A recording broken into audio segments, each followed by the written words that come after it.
네, 우리 나훔서 위로의 책 한번 좀 보도록 하겠습니다. 오늘은 9절부터 15절까지인데요. 우리 9절 읽고 시작하도록 하겠습니다. 9절 같이 읽겠습니다. 시작. 너희는 여호와께 대하여 무엇을 꾀하느냐? 그가 온전히 멸하시리니 재난이 다시 일어나지 아니하리라. 자, 우리 어제 본 8절까지는 여호와께서 어떻게 행하시는지에 대해서 개괄적으로 선포한 것이라고 하며, 이제 본절부터 구체적으로 니느웨에 대한 하나님의 보복과 유다에 대한 하나님의 구원을 선포하고 있는 내용인데요. 먼저 이 9절, 자 먼저 이 니느웨에 대해서 너희는 여호와께 대하여 무엇을 꾀하느냐라고 책망하고 있습니다. 이 니느웨, 아수리의 수도, 새 수도였죠. 이 니느웨는 사실 이미 북이스라엘을 다 멸망시켰고요. 남유다를 멸망시키기 위해서 끊임없이 시도하고 있었던 것에 대해서 이야기합니다. 하지만 하나님께서 이어서 이렇게 이야기하고 있죠. 그가 온전히 멸하시리니 재난이 다시 일어나지 아니하리라. 그러니까 여호와께서 니느웨를 진멸하실 것이기 때문에 남유다에는 더 이상 재난이 임하지 않을 것이다라고 선포하고 있는데요. 여기서 우리 한 가지 좀 눈여겨볼 것은, 너희는 유다에 대해서 무엇을 꾀하느냐라고 이야기하지 않고 너희는 여호와께 대하여 무엇을 꾀하느냐라고 이야기하고 있는 부분입니다. 이 말은 하나님께서 대적들이 자기의 겸손한 백성, 자기의 그 가난한 백성, 자기만 의지하는 백성들을 향해서 악을 행하는 것에 대해서 그냥 단지 내 백성에게 악을 행하는 거라고 생각하지 않고 당신 자신에게 행하는 악행이라고 여기신다는 것입니다. 이 말은 절대로 간과하지 않는다는 것을 의미합니다. 여러분, 이사야서 49장 14절부터 보면 우리가 고통 가운데 있을 때에 이렇게 생각한다라고 이야기를 하고 있는데요. 이사야서 49장 14절, 오직 시온은 이러기를 여호와께서 나를 버리셨으며 주께서 나를 잊으셨다 하거니와. 이렇게 고난 가운데 있을 때 우리는 그렇게 생각할 수 있습니다. 아닙니다. 무엇이라고 이야기합니까? 15절부터 보면 이렇게 이야기하고 있습니다. 여인이 어찌 그 젖먹는 자식을 잊겠으며 자기 태에서 난 아들을 긍휼히 여기지 않겠느냐? 그들은 혹시 잊을지라도 나는 너를 잊지 아니할 것이라. 16절 같이 한번 읽을까요? 같이 읽겠습니다. 시작. 내가 너를 내 손바닥에 새겼고 너의 성벽이 항상 내 앞에 있나니. 그러니까 우리가 당하는 악행을 여호와께서 내 백성이 악행을 당하고 있네 정도가 아닙니다. 자기가 악행 당하는 것처럼, 자기가 고문 당하는 것처럼. 왜? 우리는 자기 손바닥에 새겨졌으니까 절대 잊지 않는다라고 하는 사실을 기억하셔야 됩니다. 10절부터 한번 보겠습니다. 가시 덤불같이 엉클어졌고 술을 마신 것 같이 취한 그들은 마른 지푸라기 같이 모두 탈 것이거늘. 11절 같이 한번 읽겠습니다. 시작. 여호와께 악을 꾀하는 한 사람이 너희 중에서 나와서 사악한 것을 권하는도다. 10절 한번 보실까요? 이제 이들의 운명을 10절에 보면 마른 지푸라기 같이 탈 것이라 그랬습니다. 여러분, 불 피울 때 마른 지푸라기 넣으면요, 그건 진짜 금방 타거든요. 진짜 맹렬하게 금방 타버립니다. 그들의 운명이 그럴 것인데요. 하지만 그들은 지금 가시덤불같이 엉클어졌고 술 마신 것처럼 취해 있습니다. 가시덤불 엉클어진 거, 쉽게 살자면 실타래 막 엉킨 것처럼, 술 취한 사람처럼 이게 조금도 인식조차, 그런 멸망이 온다는 것을 인식조차 못하고 있고요. 도리어 11절에 보면 여호와께 악을 꾀하는 한 사람, 나훔이 이 예언을 하고 있을 때의 왕은 아수르바니팔인데요. 아수르바니팔을 이야기한다고 할 수 있겠습니다. 어쨌든 이 아수르의 황제들은요, 도리어 사악한 것을 권하는도다. 그러니까 이 니느웨에게 이 이스라엘 유다를 향해서 이렇게 멸절을 시킬 것에 대해서 계속 이렇게 동원하고 군대를 동원하고 이런 일을 하고 있었다라는 것입니다. 여러분, 사실 아수르바니팔이라는 이 왕은 꽤 유명합니다. 게임하는 분들은 아마 얼굴을 본 적도 있을 겁니다. 게임 캐릭터이기도 합니다. 한번 사진으로 한번 좀 보여 드릴까요? 이게 아수르바니팔의 저기 그 캐릭터인데요. 옆에 팔에 뭐 끼고 있는지 보이십니까? 사자인데요. 이게 사자 사냥으로 엄청 유명합니다. 자기가 사자를 막 가서 이렇게 죽인 기록이 굉장히 많이 나오고요. 요 판에 들고 있는 것은 토판인데요. 진정한 의미에서 세계사에서 도서관을 처음 만든 사람이 이 사람이라고 할 정도입니다. 어쨌든 엄청나게 많은 자료를 토판으로 이렇게 남겼습니다. 그런 그가 여러분 얼마나 강했냐고 하면 아수르 반입할 때에 이집트 왕조를 무너뜨렸고요. 그리고 이집트 전역을 소나기에 넣었습니다. 그러니까 역사상 최고의 번영기를 구가하고 있을 때의 왕이 아수르 바니팔입니다. 그러니 여러분 보십시오. 유다는 중간에 끼어서 이집트하고 아수르 중간에 끼어 있을 때 계속 기본 스탠스는 뭐였냐고 하면 이렇게 가끔씩 왔다 갔다는 했지만 기본 스탠스는 친애굽 반아수르였습니다. 그러니 애굽이 아예 이제 왕조가 무너졌고 자기가 세운 새로운 사람, 워낙 왕족이 아니었던 사람으로 이집트의 왕을 삼았으니 유다가 얼마나 그 고난복을 겪고 있었을지는 상상을 쉽게 해볼 수 있을 것입니다. 자, 12절 그러나 주님께서는 이렇게 선언하십니다. 12절 13절 보도록 하겠습니다. 여호와께서 이같이 말씀하시기를 그들이 비록 강하고 많을지라도 반드시 멸절을 당하리니 그가 없어지리라. 내가 전에는 너를 괴롭혔으나 다시는 너를 괴롭히지 아니할 것이라. 13절 읽도록 하겠습니다. 시작. 이제 내게 지운 그의 결박을 내가 깨뜨리고 내 결박을 끊으리라. 자, 이제 여호와께서 이 강팍한 니느웨 그리고 지금도 사악한 일을 권하고 있는 그 황제에 대해서 이렇게 이야기합니다. 12절에 보니까요. 그들이 비록 강하고 많을지라도 반드시 멸절을 당하리니 그가 없어지리라 이렇게 선언을 하고 있는데요. 이 말은 진짜 한때 여러분 뭐 바벨론 지역부터 시작해서 이집트 지역까지 지금 터키 지역까지를 다 다스리던 이 아수르가 사람들의 기억 속에서조차 흔적도 남지 않고 사라지게 될 것이다. 이런 선언이지요. 이걸 보면 한번 보십시오. 앞에는 그들이 강성할 뿐만 아니라 지금 유다를 향해서 악을 꾀하고 유다를 멸절시키려고 하고 더 큰 악을 꾀하고 있었는데 악인의 과도한 악행은요.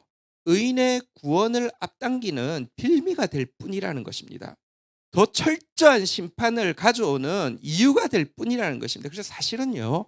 우리는 하나님을 언제나 찬양해야 되는데 악이 승하고 악한 자가 더 큰 고통으로 다가올 때는요. 우리 하나님께 더 찬양해야 합니다. 왜냐고 하면요. 진짜 강할지라도 많을지라도 멸절될 것이고 없어질 것이기 때문입니다. 그런데 뒷부분에 보면 이제 유다에 대해서 이야기하십니다. 내가 전에는 너를 괴롭혔으나 다시는 너를 괴롭히지 아니할 것이다라고 이야기를 하고 있습니다. 그럼 사실 아수르는 하나님께서 북이스라엘과 남유다를 괴롭히기 위한 하나님의 징계의 막대기였습니다. 여러분 사실 그 아수르 시기를 이제 뭐 이렇게 원래 이제 고아수르 뭐 이제 뭐 이렇게 이제 신아수르 뭐 이렇게 시기를 이렇게 나누는데요.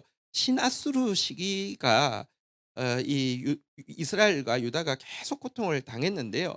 신하수르의 왕들은 성경에도 이름이 다 나와 있거든요. 사르곤, 산헤립, 뭐 아살에돈 그다음에 아수르 바니팔입니다. 이 아수르 바니팔은 성경에서는 오스나빨이라고 나옵니다. 어쨌든 이들을 하나님께서 쓰신 이유는 북이스라엘이 죄가 가득 찾아 그것을 이렇게 무너뜨리기 위해서 그리고 남왕조에도요 아하스나 므낫세 같은 악한 왕들 또 악한 백성들을 징계하기 위해서 사용하셨지만 성경은 띄워 주세요. 12절.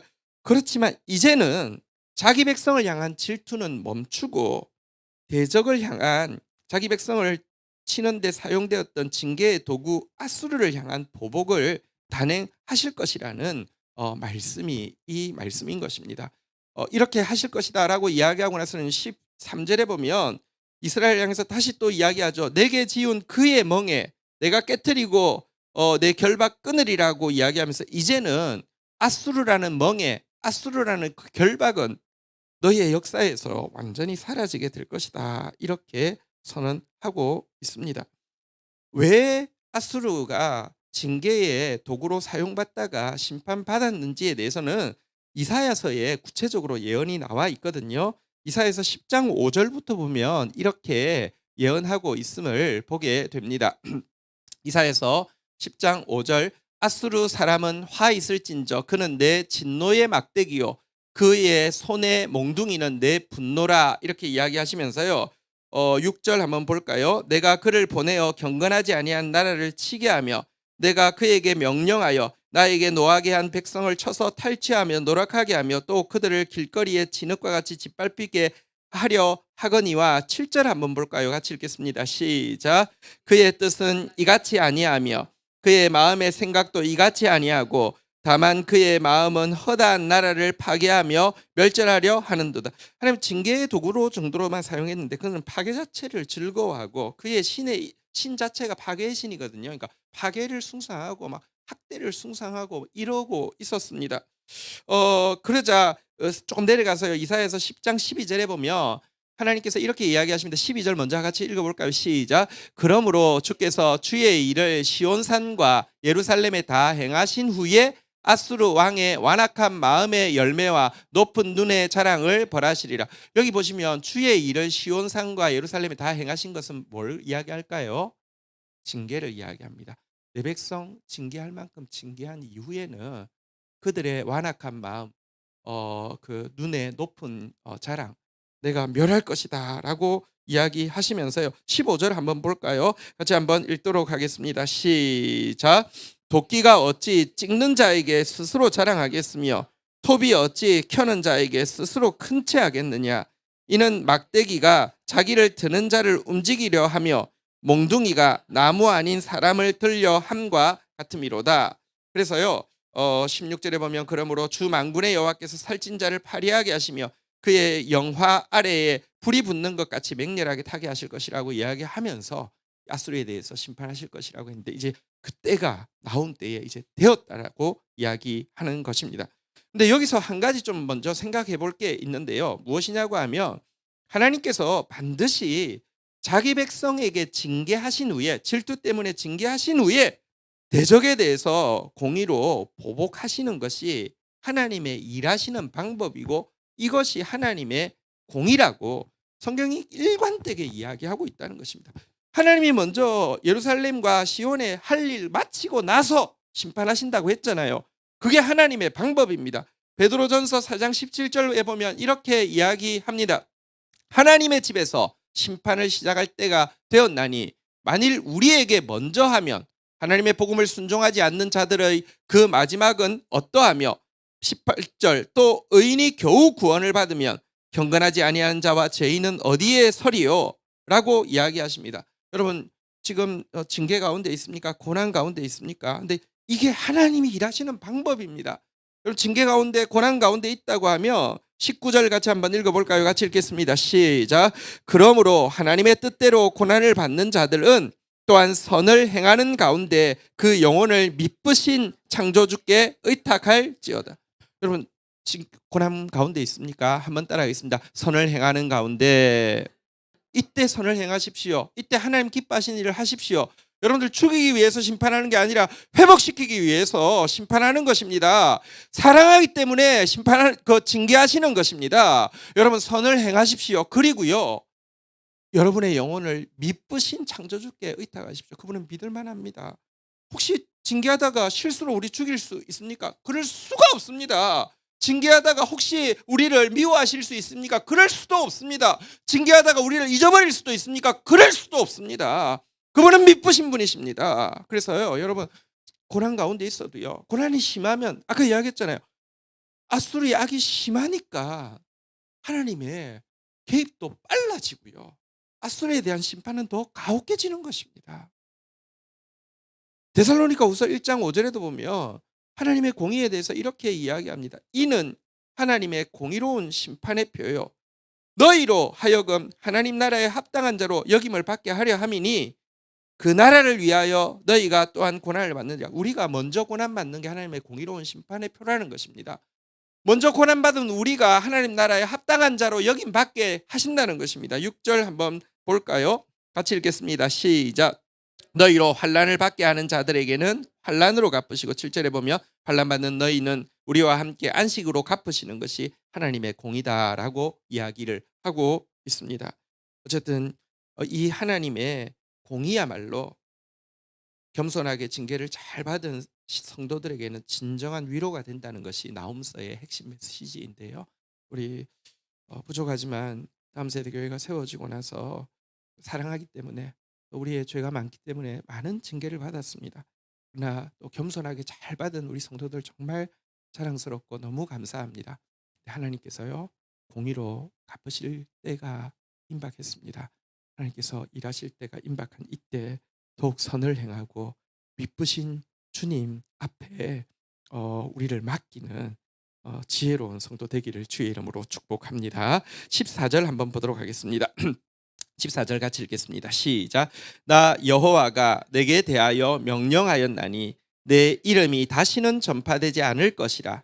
내가 내 신들의 집에서 새긴 우상과 부은 신상을 멸절하며 내 무덤을 준비하리니 이는 내가 쓸모없게 되었습니다. 자, 이제 니느웨에 대한 이렇게 심판을 이야기하고 있는데요.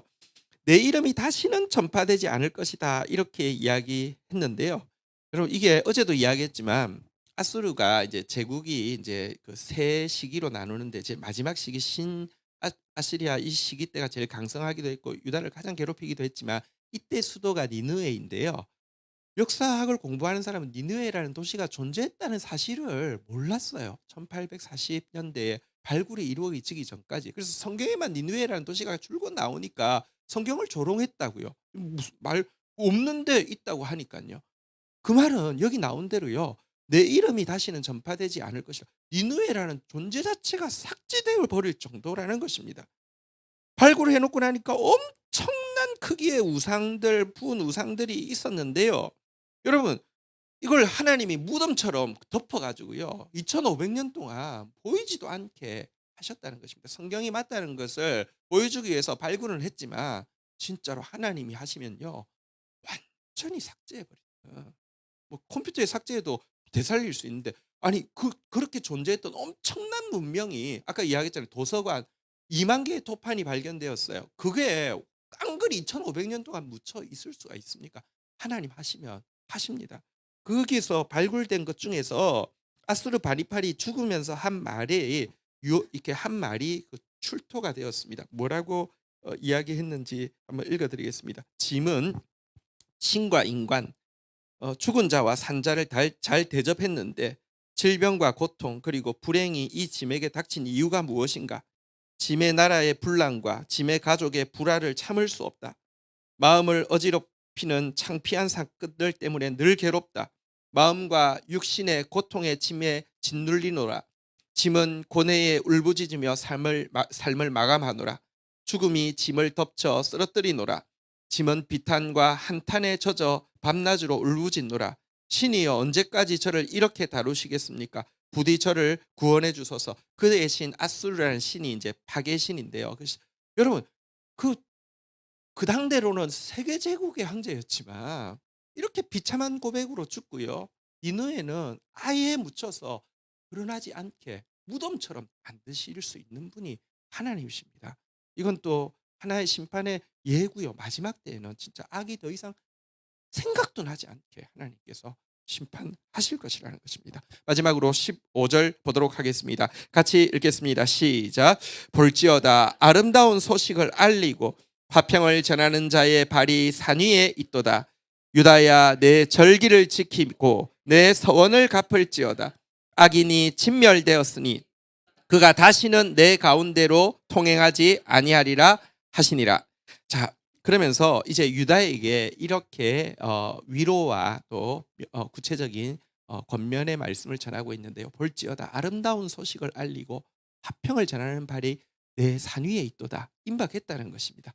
아름다운 소식, 이제 너에게 복음을 전할 것이다. 화평의 소식, 너에게 참된 평화의 소식을 전할 것이다.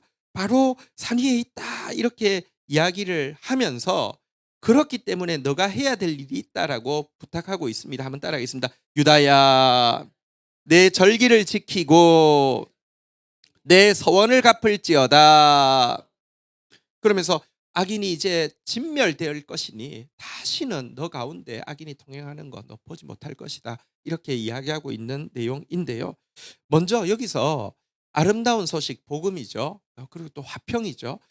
이 아름다운 소식 복음 우리가 복음 기도할 때도 하나님 이게 좋은 일을 이루어 주십시오라고 기도합니다. 하나님 평화를 주십시오라고 기도하는데요.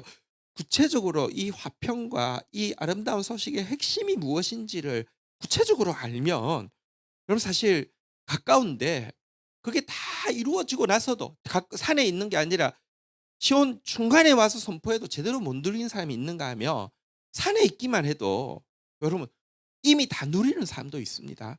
핵심이 무엇인지 제대로 알면 누릴 수 있습니다. 사실 이 일에 대해서 이사야는 그 훨씬 전이잖아요. 그죠? 똑같이 예언을 하고 있거든요. 이사야서 52장 7절에 보면 예언하고 있습니다. 같이 한번 읽을까요? 시작. 좋은 소식을 전하며 평화를 공포하며 복된 좋은 소식을 가져오며 구원을 공포하며 시온을 향하여 이르기를 내 하나님이 통치하신다 하는 자의 산을 넘는 발이 어찌 그리 아름다운가. 여기 보니까 좋은 소식, 평화의 소식 가져오는 자의 발이 아름답다라고 이야기하면서 좋은 소식, 평화의 소식을 한 문장으로 요약하며 한 그 메시지, 그 핵심이 무엇이라고 이야기합니까? 지금 시온으로 온 사람이 이 나움 때도 이제 시온으로 온 사람이 외칠 메시지가 무엇이라는 것입니까? 한번 따라하겠습니다. 내 하나님이 통치하신다. 이제 아수르가 통치하는 게 아니라 하나님이 통치하신다라고 외치는 게 여러분 이 평화의 핵심이고 좋은 소식, 아름다운 소식의 핵심이라는 것입니다. 그런데 한번 생각해 보십시오. 하나님이 아수르가 무너지고 사라지고 나면 통치하시는 거고 지금은 하나님이 힘이 없어서 어디 숨어 계십니까? 뭐 힘 키우고 있습니까? 아닙니다. 여러분 지금 여러분들이 상황이 어떻든지 상관없이 변함없는 복음이 있습니다. 변할 수 없는 평화의 이유가 있습니다. 그것이 무엇입니까? 한번 따라하겠습니다. 옆에 분들에게 격려하겠습니다. 내 하나님이 통치하신다. 자기한테도 좀 이야기해 주시겠습니다. 내 하나님이 통치하신다. 매일 고백하십시오. 내 하나님이 통치하신다. 내 하나님이 통치하신다. 이게 진리입니다. 진리이기 때문에 이 고백이 진실하면요 누구도 평화를 빼앗아갈 수 없고요. 그것이 아름다운 소식이고 그것이 좋은 소식입니다.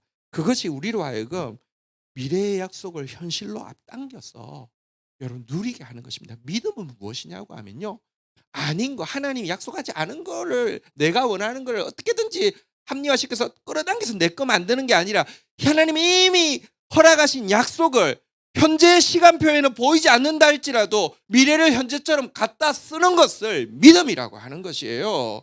믿음, 그리고 그 믿음을 주는 게 내 하나님이 통치하신다. 여러분 사회가 악해 보여도요 한번 따라하겠습니다. 내 하나님이 통치하신다. 여러분 여러분의 삶이 암울해 보여도요 한번 따라하겠습니다. 내 하나님이 통치하신다. 우리는 이 믿음을, 이 복음을 가지고 있는 사람이라는 것입니다. 이 복음을 가지고 있는 사람에게 명령하는 것, 그때에 그 축복을 더 온전히 누리기 위해서 명령하는 것 두 가지였죠. 1장 15절에 보니까요 한번 따라하겠습니다. 내 절기를 지키고 내 서원을 갚을지어다. 절기를 지키라. 무엇입니까? 이 성경에 보면은 이제 뭐 안식일, 또 유월절, 뭐 초막절, 그리고 또 그 이제